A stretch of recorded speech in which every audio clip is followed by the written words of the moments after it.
Бірде Әзіретті Мұхаммед пайғамбарымыз азанның даусын естіп, дәрет алу үшін бұлаққа келеді. Сәлем достар, Рухани Storytelling каналына қош келдіңіздер. Видеоны соңына дейін тамашалап, қолдауларыңызды сұраймын. Аяғын жуу үшін етігін шешіп қояды.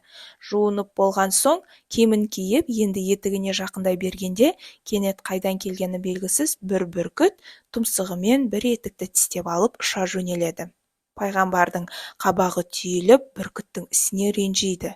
Бүркіт көкке көтеріледі де, тұмсығындағы етікті жерге тастап жібереді.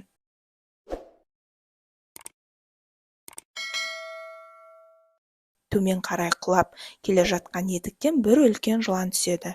Мұны көрген пайғамбарымыз бүркітке қарап: «Әуелі сенің бұл ісіңе қабақ шыттым. Сол үшін өкінемін.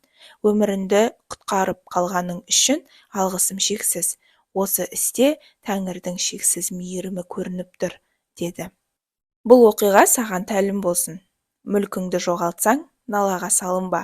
Ұрыға алдыртсаң, өзегің өртенбесін. Әр істің хайыры бар. Себебі әуелді де, ақырды да білуші бір Құдай. Менің каналыма тіркеліп, қолдауларыңызды сұраймын.